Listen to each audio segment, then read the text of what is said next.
The BoroughLife podcast with James and Rosie. Hello and welcome back to the BoroughLife podcast. We're back with episode 3.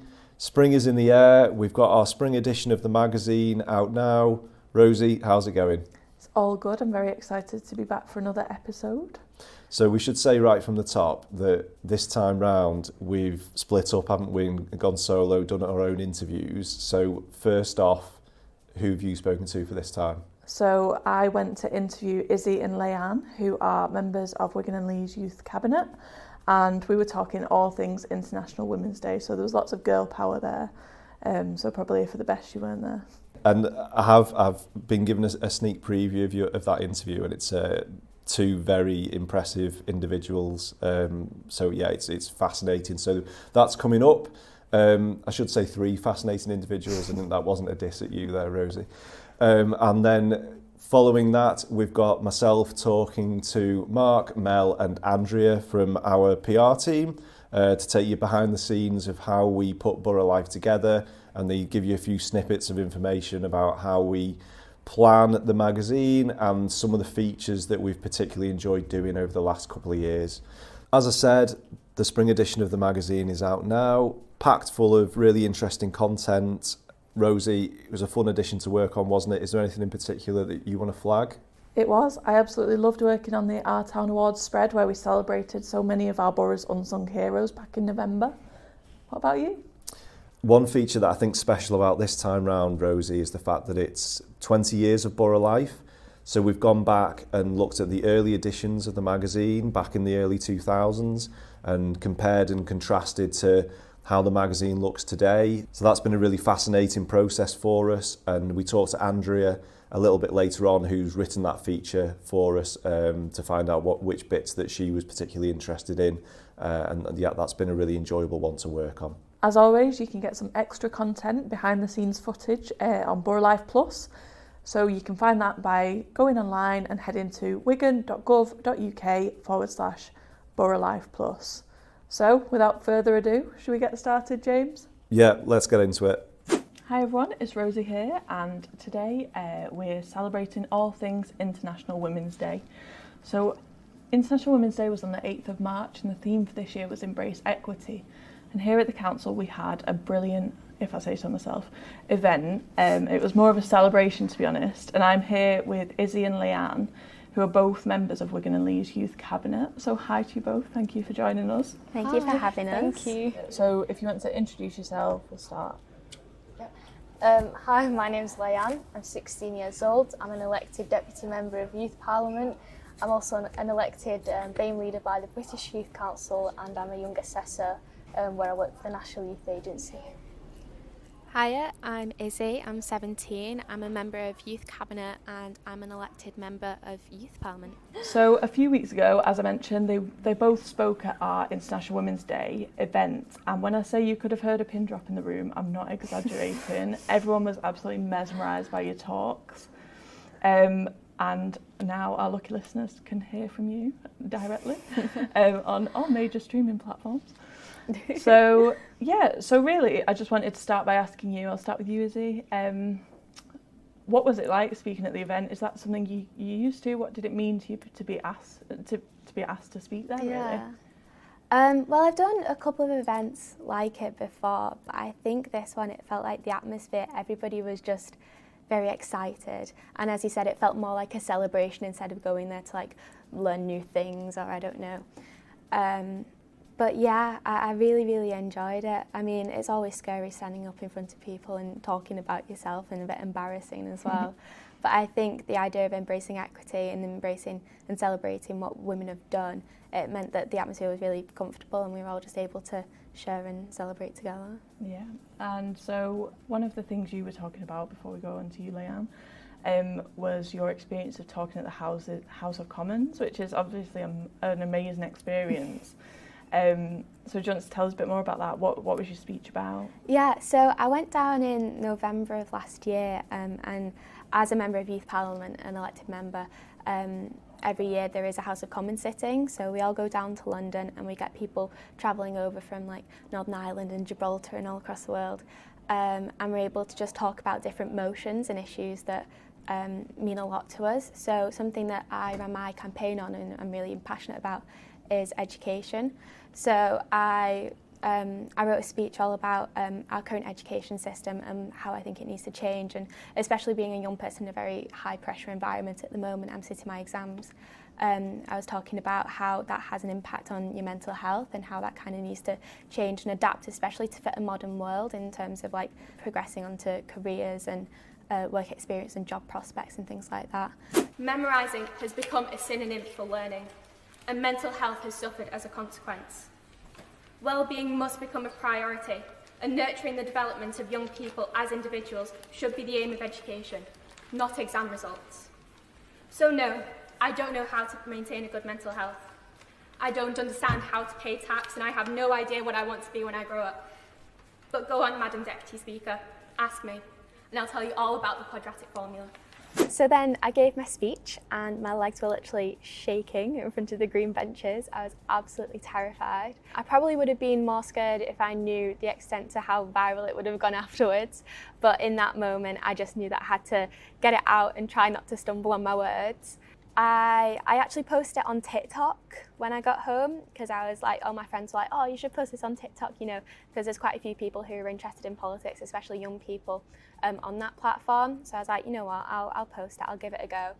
And then as the view count started like racking up, I mean, I'd like never posted anything on TikTok before. I think there were like a couple videos of me and my friends just like mucking around. And then when I was getting all these followers and all these likes, I was like, what's happened? Like, I don't know, am I an influencer now? But it was just overwhelmingly positive, the feedback that I got. Everybody was saying how, not necessarily inspirational, but how they like my message resonated with them. Because I think as young people, we often find that we don't have a voice. So when you do find someone who has some sort of platform and is speaking to you and is like reflecting how you feel, it's quite rare, and I think people were excited about that and thought that perhaps it could get momentum and change could actually be implemented. So it was quite exciting, but also a lot of pressure to be the person in that like pinnacle role, especially because, as I said, I'm sitting my exams and I've got a lot going on in terms of like applying to university. I spoke in my International Women's Day speech about how, like, the week after the whole House of Commons thing, I had my university admissions tests and interviews and everything. So it was a very hectic time for me and my little brain. So yeah, and then it went on other platforms as well. So it was on Twitter, and surprisingly, I'm now trending on LinkedIn, which is something that I never thought I'd be able to say. But because there's like a massive group of teachers and people within the education community on LinkedIn, I think a lot of people found it, and it was a great like talking point for them to connect with other people. And I think there's been like articles written. I've never been Harvard referenced before, but that's happened now. That's an achievement for anyone at any age. Yeah, which is strange. And I also get people coming up to me at like college, and I went to pick up my little brother as well from high school, and there were people like in year 7 and things saying, oh, I saw you on TikTok, or I saw you this and that. So that's crazy, but absolutely lovely. And now it's just been a great starting point to actually figure out like where can change come from this. So I've been working a lot with the Director of Education at the Council, Kath Peeling, who's been absolutely brilliant in terms of making sure that we've got arrangements in place so we can take this somewhere. So we've got education strategies. I've got a meeting with Andrea, MP in the local area, coming up of how to make connections in terms of a national campaign potentially. I've been contacted by people from LinkedIn who were previously like baronesses and have connections to other people in the House of Lords, or people who are MPs and shadow ministers and things. So it's really exciting thinking about how this little speech that I wrote in the car on the way down to the House of Commons can actually like create change. Yeah, you must be really proud to have made that big splash, really. And it's exciting to see what's going to come from it. So, Layan, can you tell us a bit more about your speech? How did it feel for you to be there? I felt like it was an amazing time and amazing experience, because often I feel like you're doing so well, or you're just portrayed as successful, you're joining these programmes, joining these competitions. Like I joined 2 years ago, I put myself forward to be a BAME leader, which was by the British Youth Council, and I was elected one of 40 individuals. And I joined many other programmes and many other competitions which I was really successful in. and often you don't reflect back on those opportunities and those experiences, and you don't realise how much of an impact you're making. So when I wrote this speech, I felt like, wow, I'd done so much, and I felt like I'm making a really big impact, not just in the community, but as a national, like on a national level. So it was an amazing time, and it's so nice when councillors and MPs come to you and they just tell you, oh, you're doing such a positive impact to not only young people's lives but to our lives as well. So it was absolutely amazing.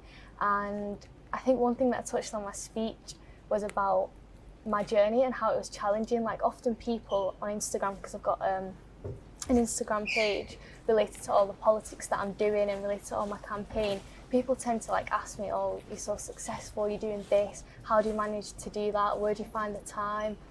And I feel like it's so important to show young people and adults that it's not through luck, you're not just portrayed as successful. You know, I faced a lot of failures, a lot of challenges, and that's made me more stronger, and it's pushed me out my comfort zone and made me even more eager and competitive to prove that, you know, success takes a lot of time and you have to go through so many challenges to be the person that I am today, really. Yeah, absolutely, and you really have done an amazing job. But one thing I was going to mention was, obviously I think from what you both said, social media has been a big part of your journey, and I just wonder how as young women that you kind of deal with that on a daily basis. Not to sound super old. No, I think as young women, the pressures that we face in terms of social media and expectations of how we look and how we act and what we're meant to be doing is often overwhelming. I mean, I found that with the amount of attention that my videos got, not all of the feedback that I've got has been positive, and some of the negative feedback has not really had much grounding in it. I mean, I've had people talk about like what I was wearing, about my accent being a woman from the Northwest, about things where people were just really not listening to what I had to say at all, but were focusing on minute details. And I think a lot of times I had to question, like, would this be the same if I was a man? Yeah. Like, would my words be taken more seriously if I was a man? Because a lot of the criticism that I got, as I said, has been from older men and not necessarily young people or even women. And I mean, on Twitter as well, some of the responses, because I know that Twitter can be quite a toxic place, especially if you're a young woman sharing your ideas, about some of the reactions of the older men who very much want to maintain the status quo and how it is, and even people who have been involved in implementing some of the policies that I was critiquing, who just did not respond in a professional way at all. And I think that's really interesting, especially in the spirit of International Women's Day, of how we kind of digest that and understand why that is. Yeah, I was just going to add on, social media can definitely be toxic, but I feel like from when I opened my Instagram account and like LinkedIn, I received a lot of positive support, and I feel like that's important because some young people come from like marginalised communities and they don't have that support or that comfort to reach out and have the voice to implement the changes that they want.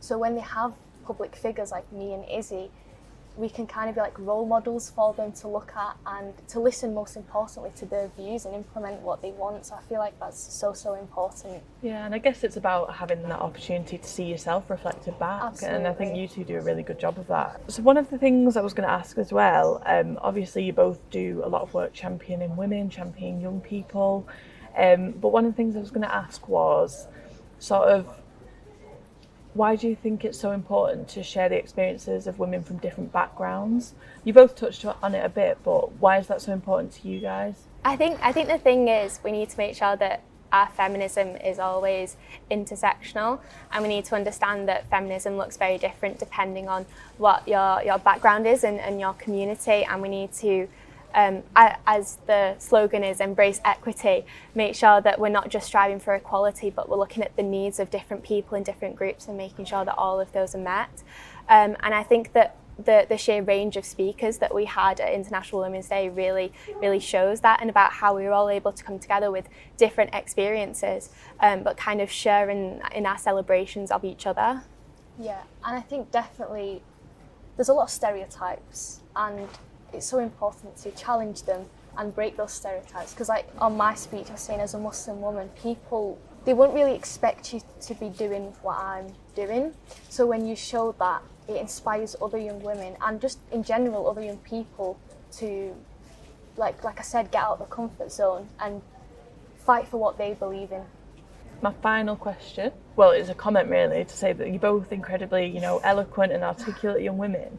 I was just going to see what you thought about maybe younger women who might not have yet found their voice.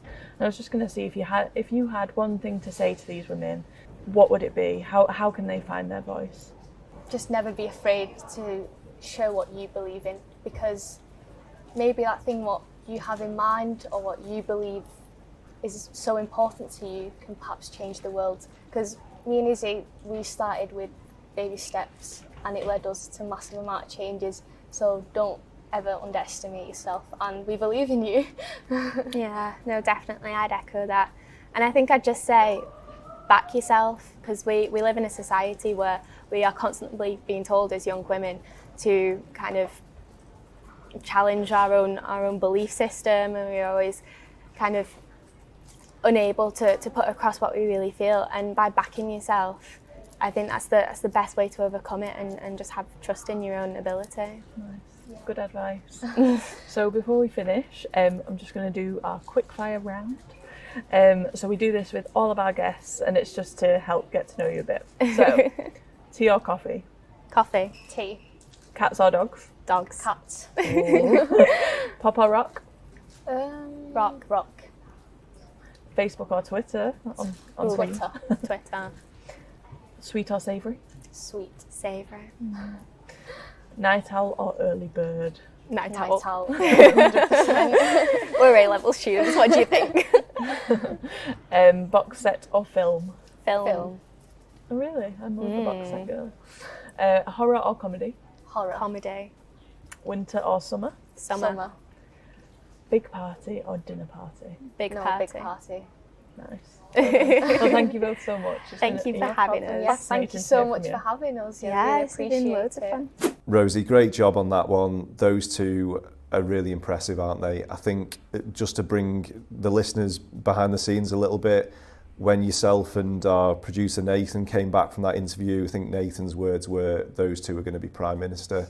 So we're in safe hands, aren't we, with those two? We absolutely are, and I look forward to name dropping them in the future. So I'll be back with my bit of the podcast after the ad break, but just to let everyone know, now that we are big stars on the podcast scene, Rosie, we've not fallen out. It was just a diary clash, wasn't it, which has meant that we've split up this time. So just to reassure everyone that we're still friends and that the BoroughLife teams is still intact and Going still strong. in one piece. Looking to find your fitness? Your local Be Well Leisure Centre has everything you need to achieve your goals. Whether you're wanting to hit the gym, go for a swim, try a group exercise class, or even discover a new sport, our all-inclusive membership has you covered across 7 different locations. Discover your local leisure centre and join today at bewellwigan.org. Feel well, live well, be well. So welcome back to the BoroughLife podcast. Me and Rosie have had some creative differences, so I've ditched her for this part of the show. And I'm amongst friends in Wigan Town Hall. We've got 3 members of the PR team who work on BoroughLife. So I'm going to ask you guys to introduce yourselves. So Mark, if you go first. Yeah, I'm Mark O'Brien, so I'm a senior graphic designer in the PR team. I'm Mel Edwards and I'm a graphic designer in the PR team. I'm Andrea Smith. I work in the media team and I support our children's directorate and also equalities. So we've got the team on today to talk about the latest edition of the magazine that's out now. It's our spring edition. We're really excited about it. It's packed full of amazing features and good news from across the borough. And we just wanted to have a bit of a chat today to take you behind the scenes of how we put the magazine together and the processes that we go through to find the content. So, Mark, I was going to come to you first. One of the things that we should say is that the entire magazine's done in-house, isn't it? It's entirely done from our team. And I just wanted to put it on record from my point of view. I think the thing that stands out when it comes through the letterbox or when we get our first look, when it comes through from the printers, is it looks fantastic. And you and Mel are responsible for that. So well done to you guys. From our perspective, we start working on it months in advance, don't we? So this edition, we probably start to think about it in December, just after the last edition went out. So from your point of view, could you maybe just talk us through some of those early processes that we go through when we're thinking about design? Yeah, sure. So we're very proud of it. We do lots of different bits of design in the team, lots of different campaigns and things like that, which helps when we come to think about the magazine. We've usually got lots of different campaigns and ideas already lined up. It's usually really quite nice to think about spring when you're in the middle of winter. Think about what's coming, think about the What's On guide, the different campaigns and what we're going to be talking about, and also the different events that are coming up and the different things that are ready to launch. And this edition, we didn't have a theme, did we, in mind for this one? So our residents, listeners will probably remember from previous editions that we had the Jubilee themed edition, didn't we, last year? We had the War Anniversary edition as well a couple of years ago. This time we didn't have a defined theme, did we? But that sometimes gives us a bit more scope, doesn't it, to be a bit more creative? Yeah, and it gives us a lot of different options for the front cover. What do we want to feature? And this one's really nice because it's about just the regeneration, what's going on around the borough, what's launching or what's already just opened. But yeah, I think this time there's plenty of different articles, something for everyone really. Yeah, and there was only really one candidate, wasn't there, for the front page. Sometimes there's a lot of discussion, isn't there, about what goes on the front page and what the image is, but this time with the Levelling Up Fund news that we got during the production time, it was an easy decision, wasn't it, to get those fantastic pictures of Hay Hall on the front. Yeah, we've got some really good drone shots as well. We've started to get some really nice images of the borough from above, so we've been excited to start using some of those on some of the work that we've been doing as well. It's just really nice to see everything that's going on, see it from a different angle and through different seasons as well. So there's a lot of different stuff that we're looking at in the background as well for different design jobs and things. And as you bring us on to the background research that you guys do for each edition, I thought that if we bring you in, Mel, I think there's lots of research, isn't there, that goes on to when you're thinking about your designs. It always blows us away when you come to us with an idea of how a certain spread should go. Could you talk us through some of the ones that maybe you've liked working on, and talk us through some of the paper craft, for example, that you've introduced into the design makeup of the magazine? So I always start out doing research on other magazines, but I tend not to look at other corporate magazines or council things. I've got a subscription to the library services, so I can access like all magazines there is out there for free. So I usually go on there and I'll screenshot spreads that I think are interesting or have something good about them, and then I'll take that and I won't copy it exactly, but I might take where the pictures are laid out in it or a little idea from it and then create something myself. So some of my favourite spreads I've ever done are in one of the COVID magazines that we did. In the past, we'd always used photography for like the main image, but because we were all away on the pandemic, we couldn't get the photographer out to do the images. So I had to think of a different way around it. So I thought something interesting would be if I did like a still life image of something, and then the article was around it. So the article was about the heroes within COVID, like our frontline services, and they went out painting. Some of our staff went painting gnomes in care homes, so I made like a little gnome and I put a little cape on him, and it was just something visual that brought the article to life without having to have a picture of a care worker or some frontline staff. So that was quite a good one.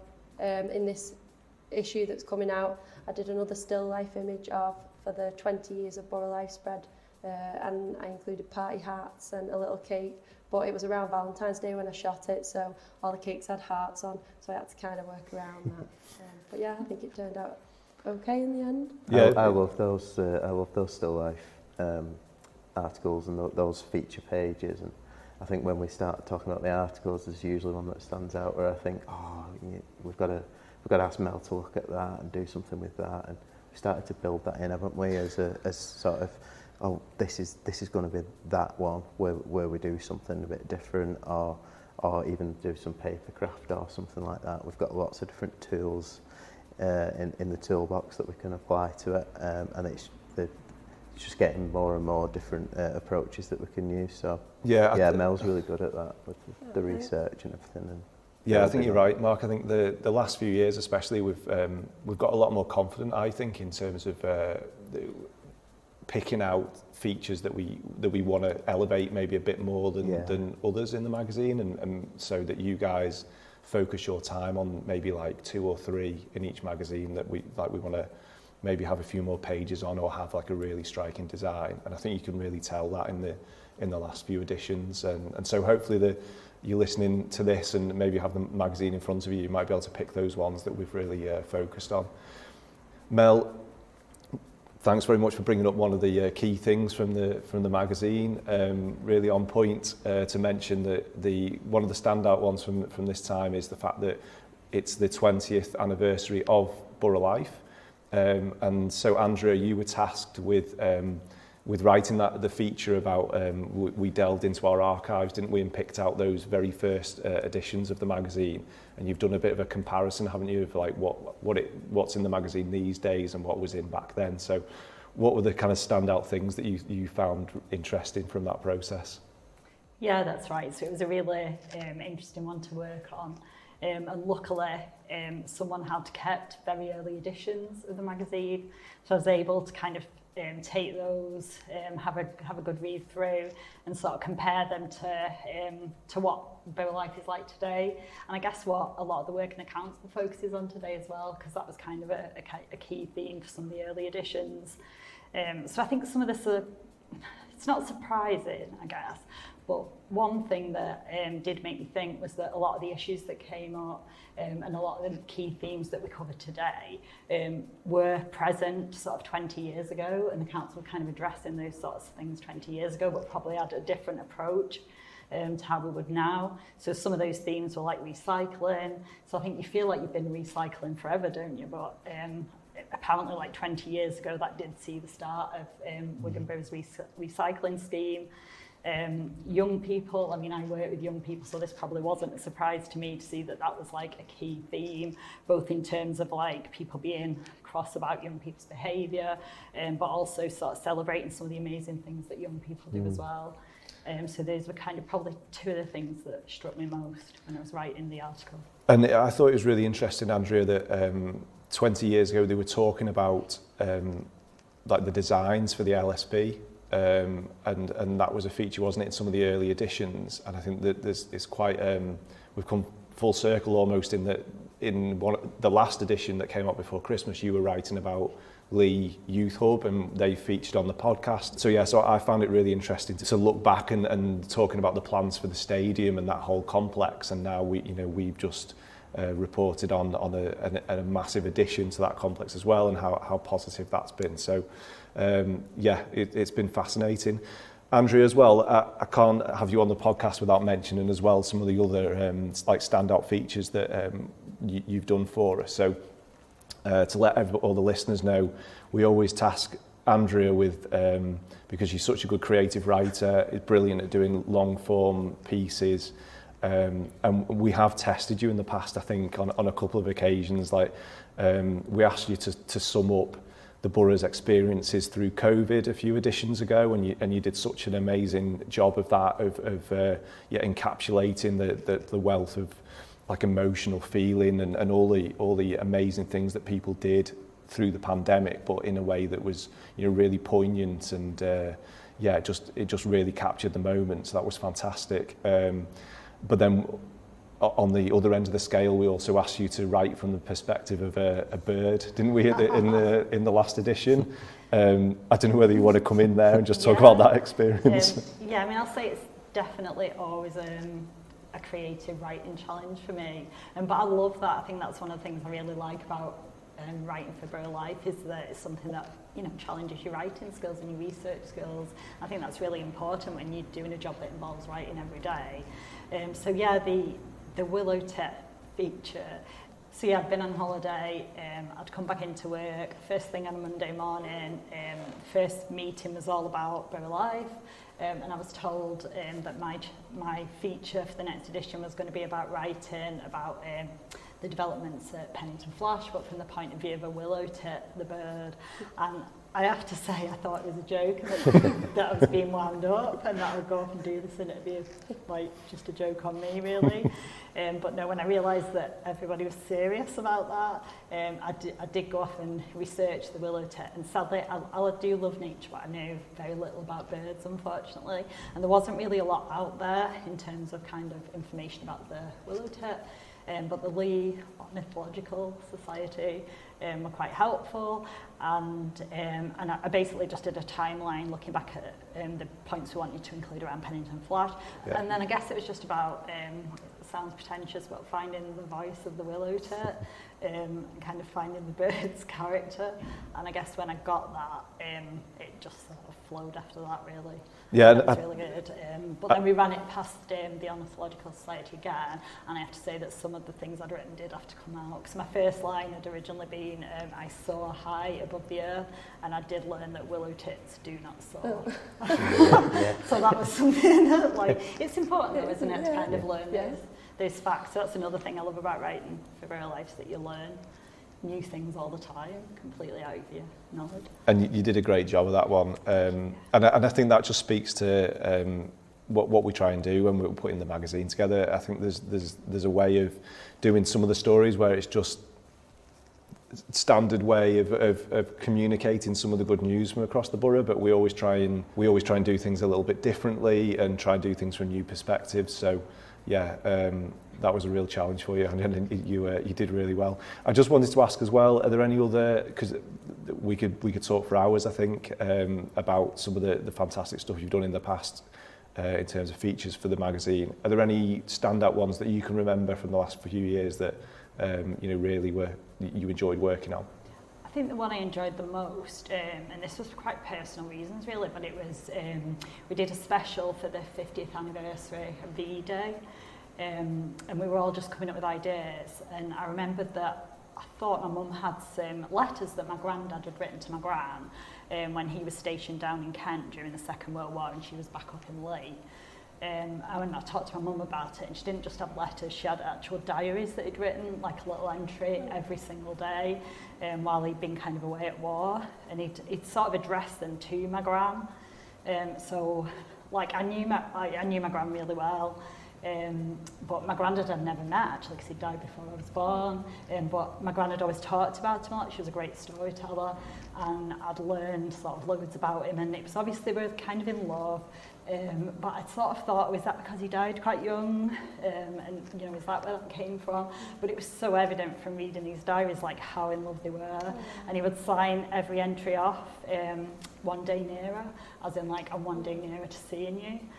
But I just learned loads just factually about them, learned about them as like young people. And I think in your mind you always see them as older people, as going to be your grandparents, but I learned about them as like very young people, and also some of the challenges that people must have had to go through during the Second World War when couples were separated, and it's just something I'd never really thought about before. So that was a really lovely one to work on. Yeah, it was absolutely fantastic, Andrea, that one. And I just encourage, I think we'll repost a couple of these articles that we've talked about so that listeners can read through and have a look back. Thanks very much, everyone, for coming on. I'm sure we'll have you on again in the future, and I hope that people have got a bit of an insight into the behind the scenes of how we put together BoroughLife. So we'll move on to the quick fire questions, which I'll just find on my phone because I can't remember them. Dun, dun, dun. This is normally the bit that Rosie takes control of, so anyway. Right, you ready? So yeah, quick fire questions. I'll throw them out at you. So yeah, just maybe take it in turns to answer. Tea or coffee? Tea. Oh, coffee. Tea, definitely. Cats or dogs? Dogs. Cats. Probably cats. I'm allergic to cats, so... Fair enough.